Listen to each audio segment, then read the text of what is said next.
Hey everyone, this is Brandon Beller with Freedom Enneagram Coaching. If you're new to Freedom Enneagram or to the Enneagram itself, you might want to go back and check out my Season 1 playlist. Or if you're just now coming into Season 2, I'd invite you to go back to episode 17, which is Season 2, episode 1, and see where we're starting and what we're doing this time around. If you're more of an audio person, or if you just want to hear this content again in another way, or if you know someone else who would rather listen than watch, you can find the Freedom Enneagram podcast anywhere that you get podcasts. And finally, I would so appreciate it if you would go to Facebook and Instagram and like and follow me at Freedom Enneagram Coaching. You can leave your Enneagram questions and your comments, and I will do my best to answer them.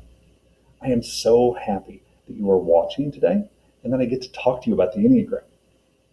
All right. Today we're talking about Enneagram Type 5, but before I start that, I need to make a correction.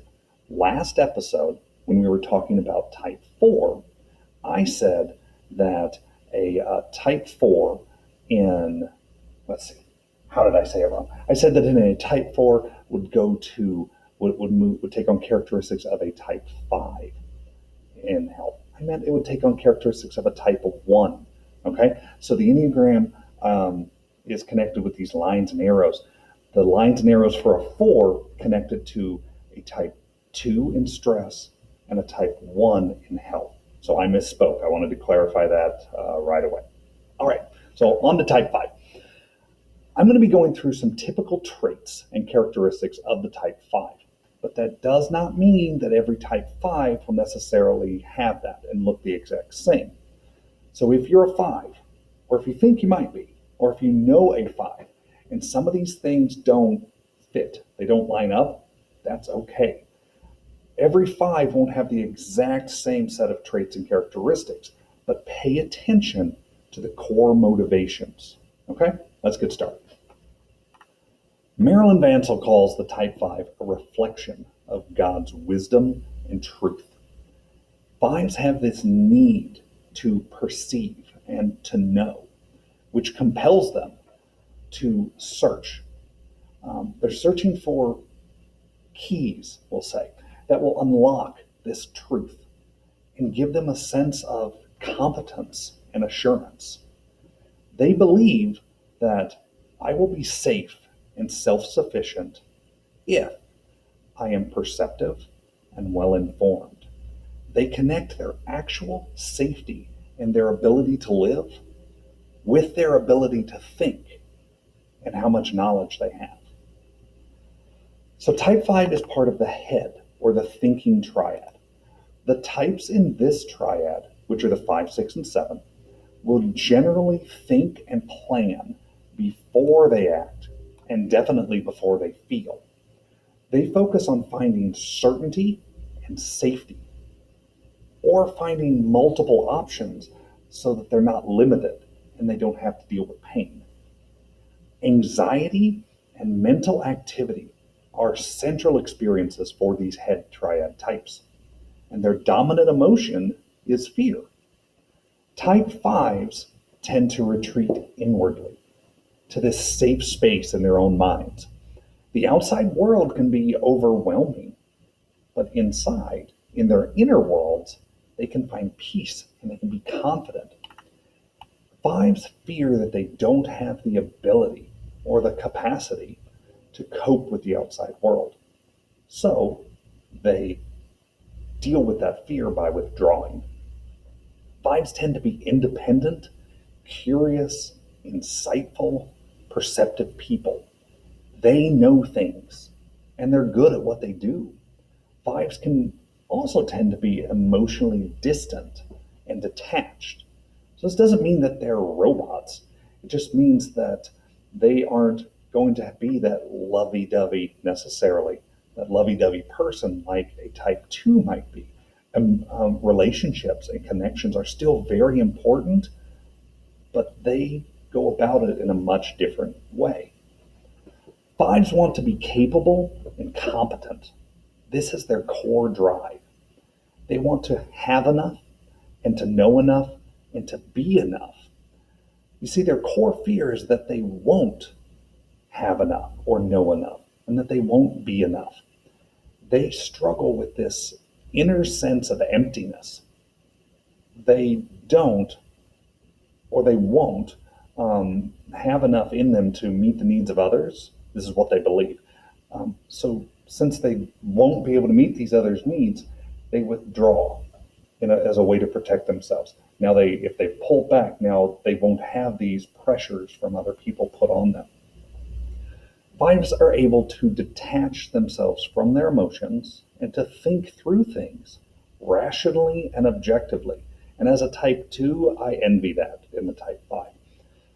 They often aren't able to even understand or access what they feel until they've had time to think things through.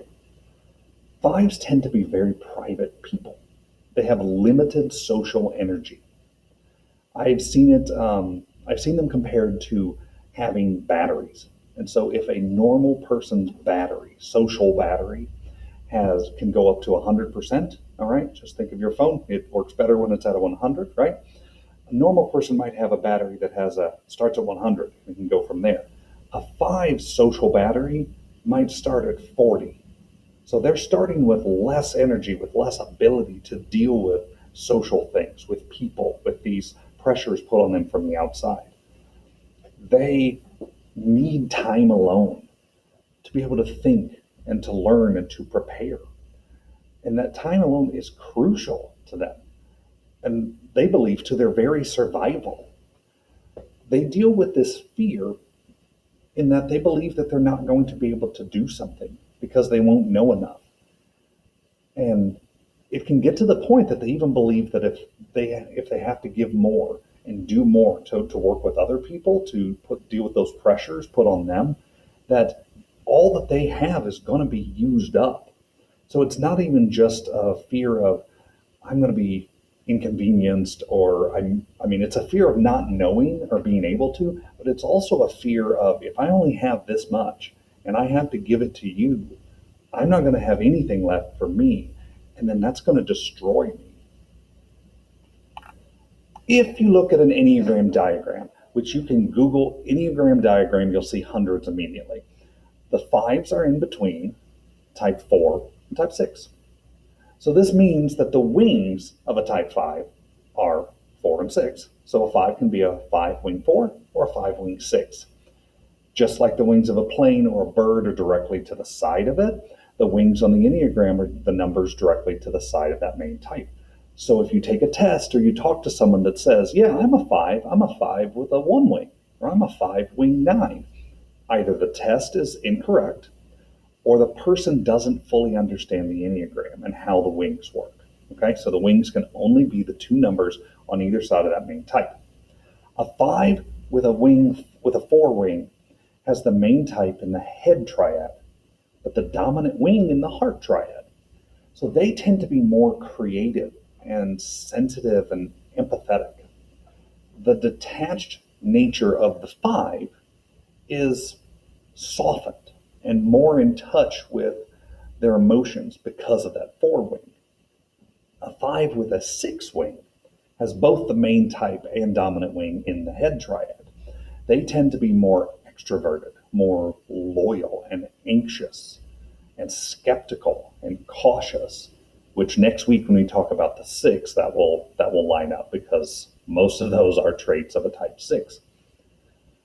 Again, if you look at the Enneagram diagram, or if you Google Enneagram lines and arrows, you're going to see that the type 5 is connected to the 7 and the 8. These lines and arrows show how the type 5 changes or accesses the other types in times of health or stress. In stress, the type 5 will take on characteristics of the 7. They can become hypercritical and, hyperactive and scattered. They can be very impulsive and start things, begin things that they normally wouldn't do. They can become very unfocused and distracted. In health, the 5 will take on characteristics of the type 8. They can become much more self-confident and decisive and powerful. They become able to trust their instincts and become more assertive and confident. A type 5's root sin or vice is greed. Enough is never enough for the 5 because they're driven to fill that emptiness inside themselves. They can be inclined to hoard and to hold on to things as a way to compensate for that fear of not having or not being enough. Now, this can be physical things like you would think of when you hear the word hoard, but it can also be things like their time, their energy, and their knowledge. They will hold back these things because they don't want to use up all that they have to help others, because they're afraid that they're afraid of not having or being enough. So they don't want to use all they have because then they definitely wouldn't have enough. Now, this ties directly into the type 5's defense mechanism, which is isolation. To avoid feeling, just feeling, to avoid feeling, but to avoid feeling overwhelmed and empty inside, they will isolate themselves. This lets them retreat into that safe space in their minds to compartmentalize things in order to feel comfortable. They are able to distance themselves from those feelings and interactions that they believe are draining them. But again, this just plays into their feelings of being empty and not being enough, because being alone can help them regain that energy, but it can also harm their relationships because they've isolated themselves. And now there's conflict within their relationships, which can lead them to have more pressure put on themselves and also lead them to feel that they're not enough for this relationship, and the cycle just can continue. Now, I would like to talk directly to the type 5s. 5, your needs are not a problem. No matter how hard you work or how much you save up or squirrel away for later, you're never going to have enough or be enough on your own to feel safe and full. You can't fill that emptiness yourself. Jesus knows exactly what you need, and he will provide. He knows you need time alone, so seek him in that solitude. You can be fulfilled and you can be satisfied in him. You are not empty. Your needs are not too much for him. You can never learn enough to know it all, but he knows it all. He will never run out of anything.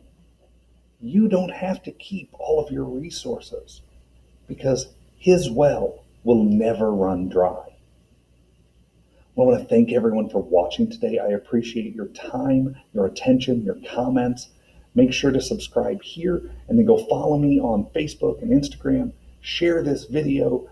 Go find some other videos of mine, share those too. Go find the Enneagram podcast and share that. You can send me your Enneagram questions if you're interested in doing some coaching, whether that's one-on-one, a couple, a family, a small group, a church, a school, a business, whatever. You can direct message me on Facebook or Instagram, or you can email me at freedomenneagramcoaching@gmail.com. That's Freedom Enneagram Coaching, all one word. This has been Freedom Enneagram Coaching. I'm Brandon Veller, and my goal is to help you discover who you are, uncover who you are meant to be, and to live free.